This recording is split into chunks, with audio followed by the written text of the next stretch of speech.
Assalamu alaikum warahmatullahi wabarakatuh. Kabajamtoota jaalatamtoota hordoftoota YouTube Adam and Samri bakkuma jirtanitti salaamtaan tiyya ta'uun warra maddii isin haadha qabdu isiniin jecha asumaan obboleeyyan tiyya muslimaatiif baga rabbiin ji'a Ramadaanaa ji'a kabajamaa ji'a ulfaataa kanaan isiniin ga'e isiniin jechuu barbaada. እንዲሁም አማርኛ የምትሰሙ አሰላሙ አለይኩም ወራህመቱላሂ ወበረካቱ። ሙስሊም ወንድም እህቶቼ ባላችሁበት ቦታ ሰላምታ ይድረሳችሁ። እንኳን ለተከበረው በጉጉት ለምንጠብቀው ለረመዳን ወር በሰላም አበቃችሁ፣ እንኳን አደረሳችሁ ላለው ሀዬ ዴቢኤ ፌጅራ ጉያሃራ ፉል ፌስቡካ ከነ ኢረቲ ኦቡሌየን ቴነ ለማን ኦቡሌየን ሸመረኒ ijoollee Beerut keessatti rakkatanii rakkoo cimaa keessa jirraa jedhanii fuula Feesbuukaa kana irratti maxxansanii jiranii namoonni kamiyyuu dhaamsa kana nu dabarsaa jedhaa jiranii rakkoo cimaa keessa jirraa jedhaa jiru. Gara baatii 6 baatii 7 hojii malee taa'aa jirraa, bakka keessa galluu mana kiraatii ari'amnee rakkoo guddaa keessa jirraa, nu waan biraa hin barbaannu, garuma biyya keenyaa nu galchaa gara biyyaa galuu barbaannaa jedhaa jiran. Ani amma kan jechuu barbaadu kara biyyaa nu galchaa ka isaan jedhan kuni murtiin nu harka hin jiru. Akkuma beekamu yeroon sababa dhibeetiin dirreen xayyaaraa hundi buufanni xayyaaraa cufatee jira. Adeemsi biyya tokkorraa gara biyya tokko hin jiru. Kuni beekamaadhaan hunduu ni beekna. Garuu rakkoon ijoollee tanaa imimmaan ijoollee obboleeyyan teenna tanaa viidiyoo isaanii arguu takka Oromiffaan haasoftii takka Amaariffaan haasoftii wallaahi booyaa haasoftii. Akkuma beektan ilmoon dhiiraatii fi ilmoon shamarranii tokkoon dhiirri barandaas gadi bahee bulu akkuma ta'e inuma jiraata. Rakkoon ima dabarsa. Alallee bulu wanti isa mudatu waan salphaadha. Rakkoon dhiiras shamarranis inuma mudatti. Garuu dhiirri rakkatee yoo ala bahee rakkin isa mudatu rakkinna salphaadha. Garuu shamarran tuni wallaahi jedhan yoo akkanaan ka xiqqoo itti fufnu taate barandatti baanee barandaa buluun kennan oolu jedhe. Takkafaa mana ba'u waan kafalu dhabee na ari'anii hiriyoota tiyya bira jiraa jette. Hiriyoonni an bira jirutun illee hojii hin qaban waan ta'eef yeroo muraasa booda isaanis akkuma kiyya kana wal fudhannee mana kana ari'amuu kennan oolu baranda irratti kufuu kenna. Nu dhaqqabaa yaa ilmaan biyya koo yaa lammiidhaan tiyya nu dhaqqabaa jedhaa jiran. Obboleeyyan tiyya ijoolleen tuni shamarrani. Shamarran immoo akkuma beektan rakkoo hedduuf saaxilaman osoo barandatti gadi bayaniitiin barandaa bulanii waan shabaabni arabaa itti taphatu mala waa hedduu muudan rakkoo hedduuf saaxilamu mala. Kanaaf yaa obboleeyyan tiyya baatiin keessa jirutun illee baatii Ramadaanati. Amantaan illee walitti dhufuu baan ijoolleedhaan. Haa amantaa islaamummaallee qabaatu baatan waan fedhan haa ta'an huma fedhattiitti illee haa amanuu baatan namooman haqa nurraa qaban, namooman haqa nurraa qaban, biyyooman haqa nurraa qaban. Dhala namaa waan ta'aniif qarqaaraa. Osoo isin achi jirtan ijoolleen tuni balaaf saaxilamuu hin qabdu. Beerut rakkoo guddaa keessa jirraa jedhaa jirti ijoolleen tuni. Osoo ollaan beela bulu ka quufee bule nurraayyii miti jedhan Rasuulli sallallahu alaihi wasallam. So osoo isaan akkanatti booyan, osoo isaan akkatti rakkannee cinqamnee waan mana kafalan nu dhabnee waan nyaannu dhabnee osoo isaan jedhanii booyan nu nyaannee bullee jechuun wallaahi kuni fokkinna cimaadha. Yaa obboleeyyan tiyya namoonni dalagaa harkaa qabdan shamarranis haa taatan namoonni dalagaa harkaa qabdan waanuma bakka dalagaatii argattanirraa ijoollee tana biraan ga'a. Ijoollee tana nafsee isaanii dhaqqabaa. Rakkoon ni dabarti. Gammachuun ati har'a keessa jirtu tunillee boru gammachuun tun sirraa fuudhafuun bala. Kuni rabbi harka jira. Isaaniin har'a rakkatan kunillee boru bal'ootti ba'uun mala. Arma dura sababa rabshaan jiruuf baatii 6 wanti hundi ikoonomiin biyyattiitis haa bu'uu akkam akka ta'e hin beeku akka isaan haasa'anitti. Kanaaf hojii humaatu hin dalagne jetti baatii 6. Amma immoo sanirratti dhibeen zabanaa kun dabalame. So kana kanaan wal qabatee namni dalagaas nu qacaru dhabamee jira. Rakkoo cimaa keessa jirra. Mana kiraa waan kafalannu hin qabnu, waan nyaannu hin qabnu, waan dhuynu hin qabnu. Barandatti ba'uu kenna. Dhaamsi obboleettiin teenna ta'a Amaariffaan dabarsite, ta'a Oromiffaan dabarsites dhaamsa guddaa dhaamatte, ta'a afaan Amaariffaatiin dabarsites nuti boru nama biyyi waa hedduu nurraa eeydudha. Nuti shabaabaa biyyi teenna waa hedduu nurraa eeydi jette. Allah. Rakkoo kana keessa teettee ijoollee akkana yaaddu. Yaa obboleeyyan tiyya namoonni Beeruutiin jirtan akka taane taanee lakkoofsa bilbilaa isaanii barbaannee isinii maxxansine. Ijoollee tana argaatii qarqaaraa. isiniif obboleettii teessan anaafis obboleettii tiyya so waan dandeenyu kamiinuu bira dhaabatuu qabnaa wal quba qabaadhaa miti Beeruut qofaa miti biyyuma kamirrattu iyyuu akkuma beekamu amma sababa dhibee kanaatiin ijoollee shamarranii hojii qacaraa hin jiran shamarran teennata hojii bakka hojii jirtan warri waa hojjetaa jirtan warri waa biizinasii xiqqoos taatu argataa jirtan obboleeyyan teessan tamanatti haftee yaadadha wal malee homaa hin qabdan biyya ambaata irratti wal malee homaa hin qabnu ansi malee homaa hin qabu ati na malee homaa hin qabdu kana jala sarariitii beeki so qarqaaruu qabnaa bira dhaabbatuu qabna wallaahi imimmaan isaanii garaan waa nyaatu borseenaadha seenaa jalaan baan ijoolleen tun akka amma jiran kanaan akka amma booyan kanaan akka amma jirru kanaan baranda irratti darbamuu kennaa jedhaa jiran shamarran tun baranda irratti gadi baatee boru yoo waa taate osoo ilma namaa osoo jiru wal qarqaaruu qaba osoo nafseen jirru yoo wal hin qarqaarin bor gaafa inni du'e booyuniif uummata akka bu'aan hin qabu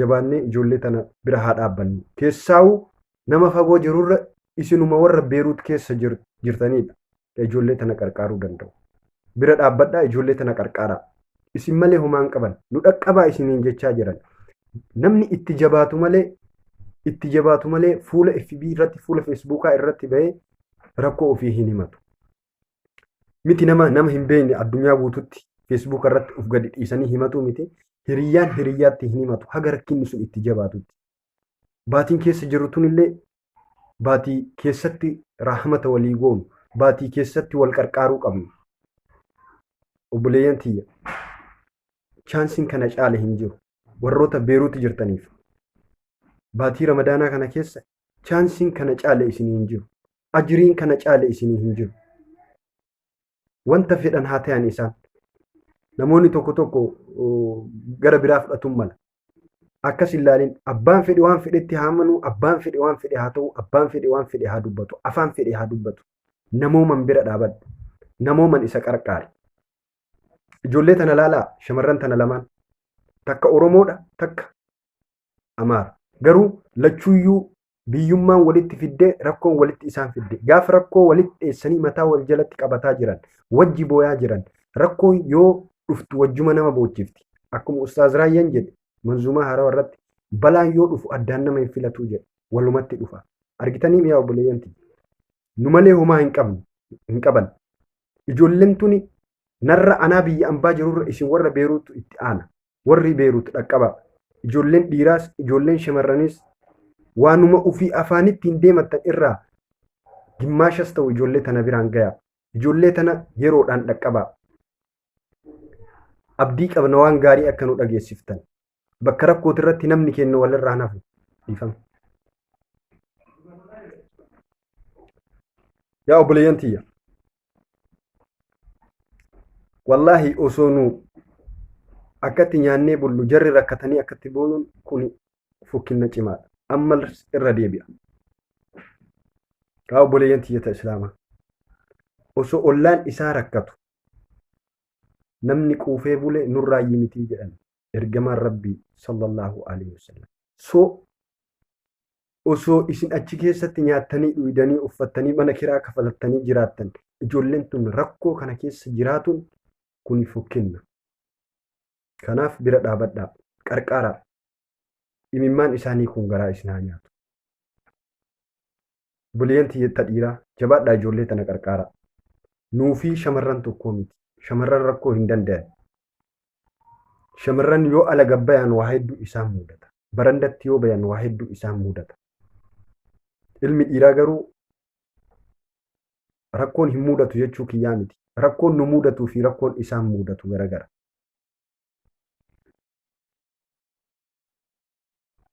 kanaaf jabaadhaa ijoollee tana bira dhaabadhaa namoonni YouTube chaanaalii kiyyaaf haarawaa taatan YouTube chaanaalii kiyya subscribe godhaate wantoota haarawaa irraa argachuu ni dandeessu asumaan isin affeeree jirra ammallee amaanaa wanni isinitti dhaamu ijoollee tana jabaadhaa bira dhaabadhaa waan gaarii akka nu dhageessiftan abdii qabna nuti isaanirraa fagoo jirra wallaahi osoo bira jiraannee waan qaban wajji nyaannee qarqaaruu ni dandeenya nuti ka jirru fagoodha ammatti ka ijoollee tana dhaqqabuu danda'u isin ijoolleen tuni waan biraa keessa tartee dalagatu iyyuu barbaadu galuu barbaannaa jette rakkoo kana hunda keessa galuuf immoo karri itti galan hin jiru sochiin hundi cufatee jira sababa dhibee kanaatiin. So hanga wanti kun sirraa'u hanga rabbiin rahmata ofii nuu buusu wal qarqaaruun dirqama nurratti ta'aa jechuudha. Namoonni biyya hunda keessa jiraattan wal quba qabaadhaa. Rakkataan hedduu jira kan mana taa'aa jiru. Namni rakkate ka alatti gadi ba'e qofaa miti. Ka ala dhaabatee kadhatu qofaa miti. Inuu ka ala gadi ba'eetiin hin dhaabatu rakkoo isaanii argitaaf. Rakkataa mana keessaa garuu isaa fi rabbii ofii malee homuu isan argu. ትንሽ በአማርኛ ልናገር። ቤሩት ውስጥ ሁለት እህቶቻችን እየተቸገሩ ነው፣ እያለቀሱ ነው። የቤት ክራይ መክፈል አልቻልንም፣ ምን በላ ምን ጠጣ የለንም ብሎ እያለቀሱ ነው። አንደኛዋ በኦሮምኛ ነው የተናገረችው፣ አንዷ ደግሞ በአማርኛ ነው የተናገረችው። ሁለቱም ችግራቸውን በሚያውቁት ቋንቋ ገልጿል። የሚገርማችሁ ነገር ሁለቱም የተለያየ ቦታ ነበር የሚኖሩት። በችግር ሰዓት ተገናኙ። ችግር አምጥቶ አንድ ላይ አመጣቸው። ሶ ድረሱልን እያሉ ነው ቤሩት የምትገኙ ወንድም እህቶቼ። በተለይ ሙስሊሞች በዚህ በረመዳን ወቅት ከዚህ የበለጠ ቻንስ የለም። ከዚህ የበለጠ አጅር የምታገኝበት ምንም ነገር የለም። ለነዚህ ልጆች ልትደርሱላቸው ይገባል። እኛ ርቀት ሀገር ላይ ነው ያለነው። ልትደርሱላቸው የምትችሉት እናንተው እዛ ያላችሁ ናችሁ። በጣም ተቸግረዋል፣ እያለቀሱ ነው። ወደ አገርም እንዳንገባ እንዳለ መንገዶቹ ዝግ ናቸው። ወደ ኢትዮጵያም በረራ የለም እያሉ ነው። ሶ አንደኛው የሚገርማችሁ ነገር ቤት ክራይ አልከፈልሽም ተብላ ነው ተጎትታ ወደ ውጭ የተጣለችው። ስትጣል አንዷ አነሳቻት በስመ ኢትዮጵያነት ብቻ። ሶ እነዚህ ልጆች በጣም ችግር ውስጥ ነው ያሉት ማለት ነው። እያለቀሱ ነው የሚያወሩት። ስለዚህ ለነዚህ ልጆች ድረሱላቸው። ቢያንስ መንገዱ ተከፍቶ ወደ አገራቸው እስኪገቡ ድረስ የሚበሉ የሚጠጡትን እንዳይቸገሩ ማድረግ ይቻላል። ነገ እኛ ምን እንደምንሆን አናውቅ። ዛሬ እንጠጣለን፣ እንበላለን። ነገ ግን ምን እንደሚያጋጥመን አናውቅ። ነገ ምን እንደምንሆን አናውቅ። ነገ ሊቸግረን ይችላል። ነገ ልናጣ እንችላለን። ነገ የቤት ክራይ ልናጣ እንችላለን። እኚህ ልጆች ምንድን ነው ያሉት? ስራ እንኳን እንዳንሰራ በበሽታው ጉዳይ ሰውን የሚቀጥር ሰው የለም ነው ያሉት። በጣም የመጨረሻ ችግር ማለት ነው። ያስቡት። ለመስራት እንኳን የማይቻልበት ሁኔታ ውስጥ ነው ያሉት ማለት ነው። ሰርቶ ራሳቸውን እንዳይችሉ እንኳን የተደረገበት ሰዓት ነው። ይሄ የሁሉም ችግር ነው። እነዚህ ልጆች እርዷቸው። ለዩቲዩብ ቻናሌ አዲስ የሆናችሁ ሰዎች በዚሁ ጋብዛችኋለሁ። ወደ ዩቲዩቤን ሰብስክራይብ በማድረግ አንዳንድ ነገሮች የማስተላልፋቸውን ቪዲዮዎች እና የምሰራቸውን ስራዎች እዚህ ላይ መመልከት ትችላላችሁ። እደግመዋለሁ፣ ሙስሊሞች በዚህ ጊዜ ትልቅ ቻንስ ነው ይሄ። ሄዳችሁ እርዱ እነዚህ ልጆች። ያለንበት ወር የኸይር የራህመት ወር ነው። ምንም በእምነት ባትገናኙ እንኳን እኚህን ልጆች እርዷቸው። በሰው በመሆናቸው ብቻ እርዳታ ይገባቸዋል። ስለዚህ ኸይር ነገር አላህ ያሰማን። አንድ የረሱላችን ሰለላሁ ዐለይሂ ወሰለም ሐዲስ ልንገራችሁ። ጎረቤቱ ተርቦ እያለ እሱ ጠግቦ የበላ ከኛ አይደለም ነው ያሉት።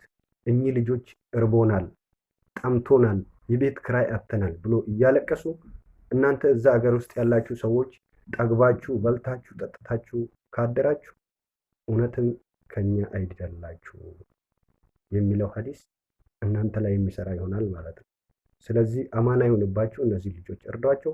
አሰላሙ አለይኩም ወራህመቱላሂ ወበረካቱ።